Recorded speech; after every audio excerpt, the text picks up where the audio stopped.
What's going on, guys? It's your boy DC Built. Today we are assembling the transmission for the all-wheel drive EP3. A couple things that you're going to need are a all-wheel drive inner bell housing for the transmission. You're going to need a all-wheel drive compatible LSD and the transfer gear along with transfer case. So this is the all-wheel drive inner transmission case. As you see, it has a cutout here for the transfer gear. I have the transfer cases right there. Don't mind the mess. You know, it's been a while. So this is a Wave Track all-wheel drive, front-wheel drive compatible LSD. And here is the part number for the transfer gear bolts. Now, these are different than your front-wheel drive bolts, as they come in from the top and actually bolt into the transfer gear. And they are reverse thread. So that would be the part number that you need. This is also a part number for the differential bearings. So we're gonna get this thing together.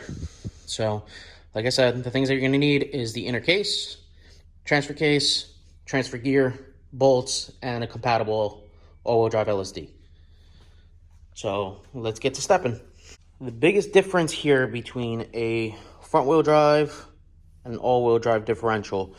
So the final drive ring on the front-wheel drive differential sits in the same orientation, but the bolts go through the backside and get threaded into the differential. On the all-wheel drive one, the transfer gear is threaded. So the final drive ring gear gets sandwiched between the differential and the transfer gear. And the bolts come up from the top, and like I said, they are reverse thread. So just pointing out a couple differences. Now, people have modified the front-wheel drive differential to work. I did not go that route. I went with a Wave Track, which I have the part number here for the differential, which is 60.309.190WK, and that is the all-wheel drive Wave Track differential. Okay, first, you want to get the differential set in. I actually did this off camera. So, the differential's all in. Next, you want to take your transmission washers for the input shaft. This concave one goes facing down. The smaller end is at the bearing, then the flat washer. Next, you're going to take your gear stacks.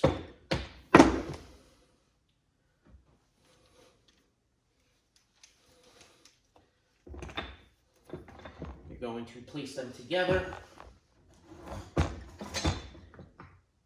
And you have to put your shift forks on.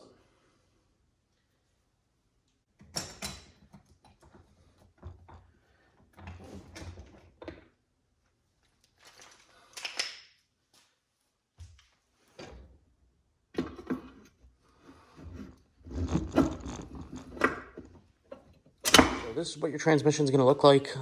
It's basically put together now with the shift forks. I'm using a 6-speed gear set from an RSX Type S with a 4.3 final drive.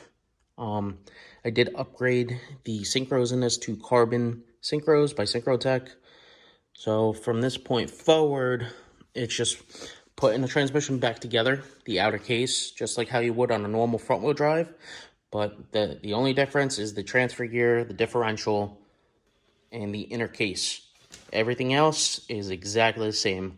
I know Sergmotive Garage has a great DIY video on how to rebuild the transmission.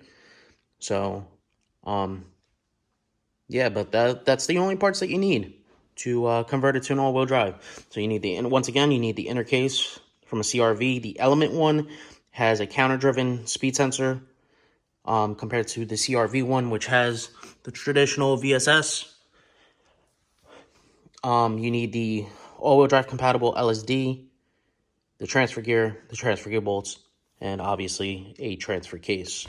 Once again, guys, sorry for the long pause between the updates on the video. So this thing should be together by probably either tonight or tomorrow night or something. And then keep posting some more updates as they come along. All right, guys. Thanks for watching.